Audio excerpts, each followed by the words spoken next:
ஸ்ரீ சௌடாம்பிகை ஜோதிடம் நேயர்கள் அனைவருக்கும் ஜோதிடர் ஜெய தமிழ் செல்வனின் அன்பு வணக்கங்கள். இன்னைக்கு என்ன பார்க்க போறோம் அப்படின்னா, ஆவணி மாதத்திற்கு உண்டான பொது பலன்களை பார்க்க போறோம். இப்ப சூரியன் போன மாசம் வரைக்கும் குருவோட சேர்ந்து சிவராஜ யோகம் அப்படின்ற அமைப்புல கடகத்துல உச்ச குருவோட சேர்ந்து இருந்தாரு. ஆனா இந்த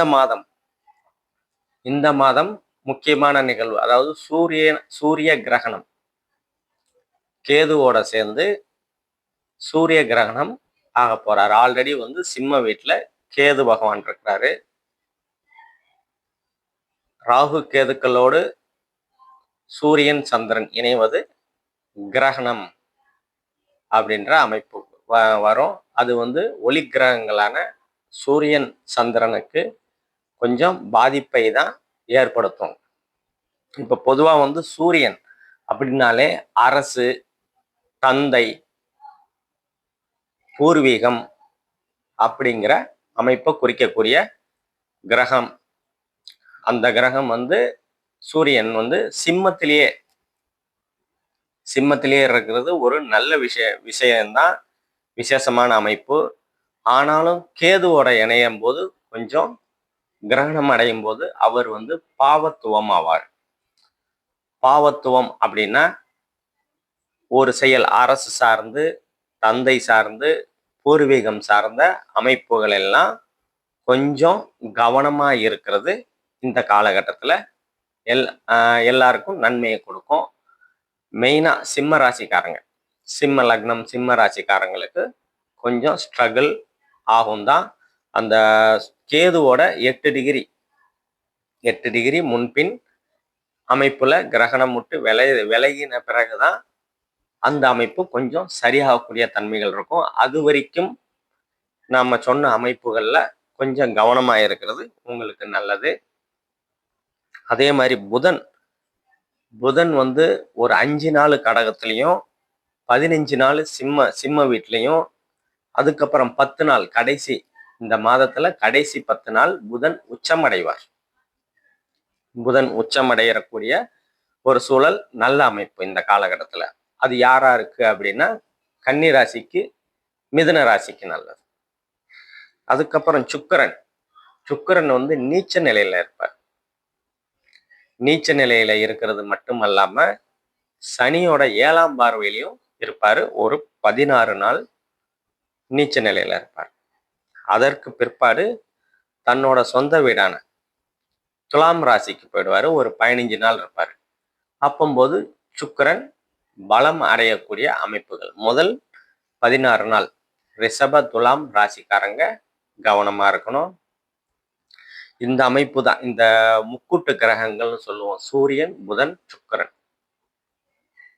இந்த 3 கிரகங்களோட நகர்வு தான் மாத பலன்களை நம்ம சொல்லுவோம்.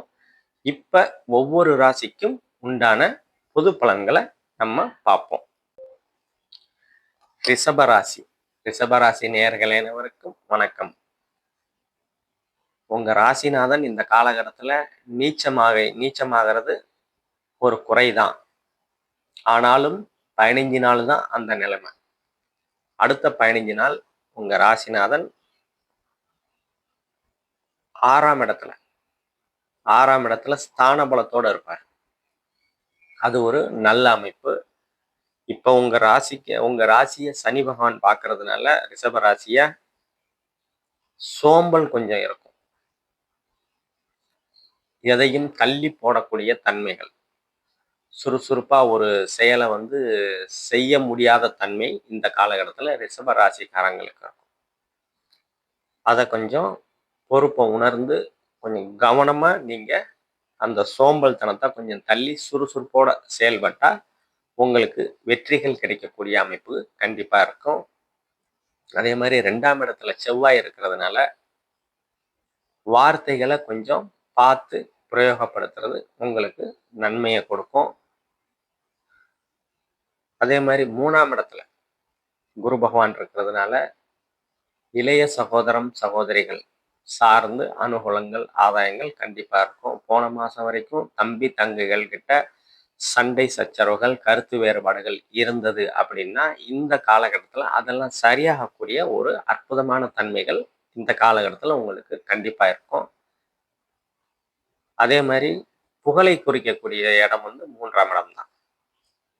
எழுத்து, கவிதை, கட்டுரை, இசைத்துறை, கலைத்துறை அந்த மாரி அமைப்புகள், விளையாட்டு அதுல எல்லாம் வந்து புகழ் கிடைக்கக்கூடிய அமைப்புகள் இருக்கும்.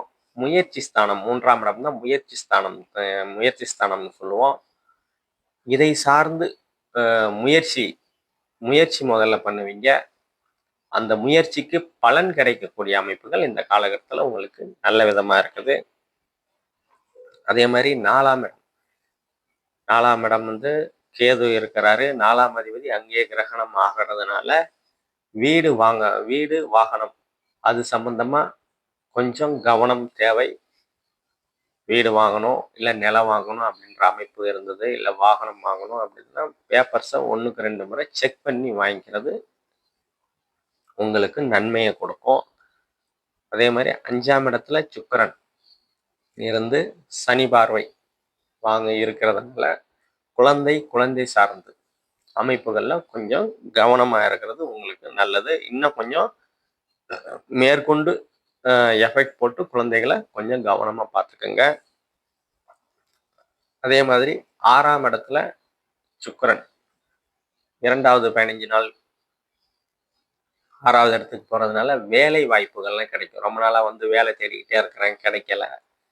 எவ்வளவோ முயற்சி பண்றேன், கிடைக்கலைங்க அப்படின்ற அமைப்பு இருந்ததுன்னா, வேலை கிடைக்கக்கூடிய அமைப்புகள், மனசுக்கு பிடிச்ச மாரி வேலைய ஆல்ரெடி வேலையில தான் இருக்கிறேன். ஆனா இந்த வேலை எனக்கு பிடிக்கல அப்படின்னா, வேலை மாற்றங்கள்லாம் நல்ல உங்களுக்கு மனதிற்கு பிடிச்ச மாரி வேலை அமையக்கூடிய அமைப்புகள் இந்த காலகட்டத்துல உங்களுக்கு நல்ல விதமாவே இருக்கும்.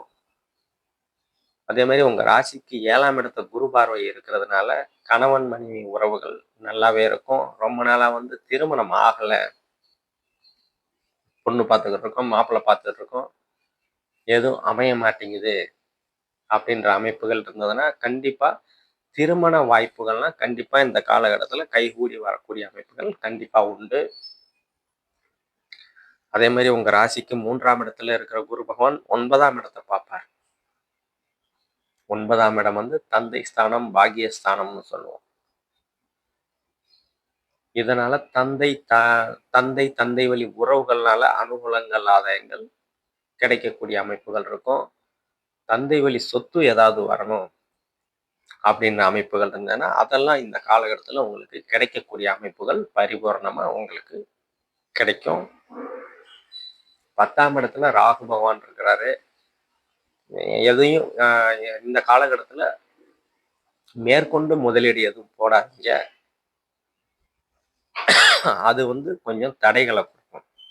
அதனால இருக்கிற தொழில அப்படியே கொண்டு போங்க, ராகு இருக்கிற வரைக்கும். அதே மாதிரி 11ஆம் இடத்துல சனி பகவான் இருக்கிறதுனால, மூத்த சகோதர சகோதரி அவங்க கிட்ட கொஞ்சம் கருத்து வேறுபாடுகள், மனக்குழப்பங்கள் இருக்கதான் செய்யும். அதை கொஞ்சம் கவனமா கடந்து போங்க. இப்ப நம்ம சொன்னது எல்லாமே பொது பலன்கள் தான். துல்லியமான பலன்கள் வேணும் அப்படின்னா, கீழே உள்ள நம்பரை கான்டாக்ட் பண்ணீங்க. நன்றி, வணக்கம்.